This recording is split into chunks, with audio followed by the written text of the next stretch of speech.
In the last episode, we looked at the 4 children as they appear in the Haggadah, and we noticed that from the source text Torah, these are all different aspects of ourselves. But I left with a question, 4 children, and we introduce it. Wow, how wonderful the Torah is. It speaks differently to each child. But if we look carefully at the Haggadah, it slightly distorts the Torah's answers. And instead of 4 answers, there's only 3. 2 of the children get the exact same answer. Those 2 are the cynical child and the one who doesn't ask questions. Each gets the same wording. Because of this, God acted for me when he took me out of Egypt. The Haggadah plays a slight trick, an almost sleight of hand. It emphasizes different elements of this answer. To the cynical child, we emphasize, it was me, God took me out of Egypt. Me, but not you. Had you been there with that attitude, you'd never have made it out. And to the one who doesn't ask questions, we just say it. You tell your child on that day saying, because of this, God acted for me when he took me out of Egypt. Now, the Torah doesn't do that. It gives different answers for the different children, but we copy the response that we give. The child doesn't ask questions, and we place it onto the cynical child.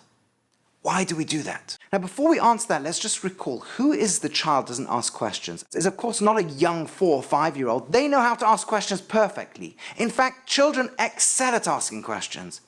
The one who doesn't know how to ask questions, well, the Hebrew word for question, like its English word for quest, is the one who's not seeking or searching.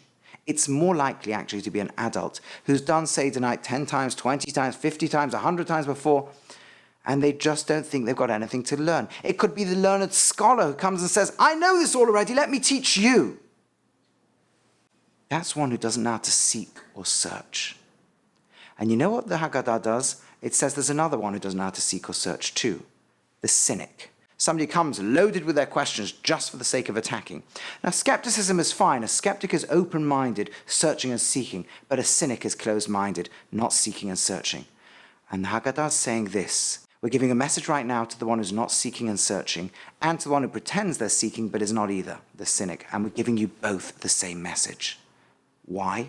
Because we're trying to blast you open. We're trying to turn you into a seeker and searcher. The extent to which you're a wise child, you're going to have a great Seder night. The extent to which you're a simple child, we got a nice Seder night for you. But the extent to which you're not seeking or searching, you've just come to tell everyone else your bit or to get through, or the extent to which you're just cynical, there's going to be nothing there for you.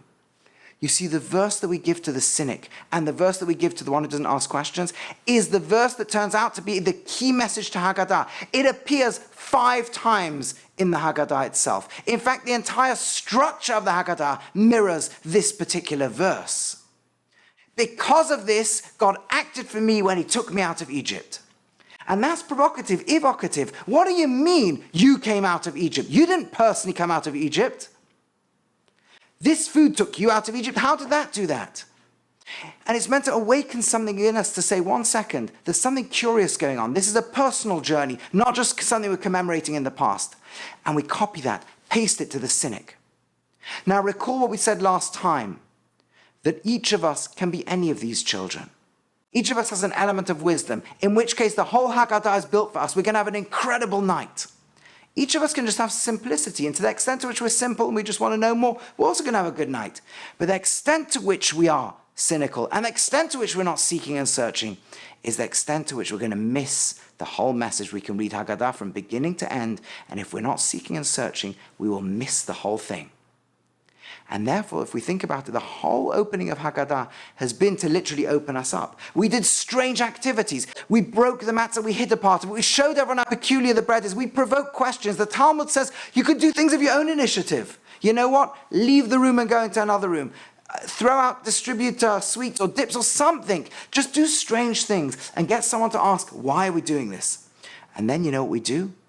We don't even answer the question directly. We give a headline, we were slaves, we became free, and then we say, even if we were all wise, all knowledgeable, all knew the whole of Torah, we have a big conversation to have tonight. Now you might think you know it all, carries on the Haggadah and says, well, let me tell you, the great rabbis who authored the core texts that we use in the Haggadah, these were amongst the great scholars of that time, and they managed to spend a whole night talking about this. There's something to capture tonight that is more than just knowledge, more than just words, more than just information, and more than just the script of a text. And now we go into ourselves and say there are 4 modalities of asking. Are we seeking and searching? If so, tonight is going to be incredible. But to the extent to which we're not yet, the whole opening of Seder is designed to transform us, to awaken within us our wisdom, our search and our quest. And the rest of Seder will now take us on that incredible journey. And that's where we'll go to in the next video.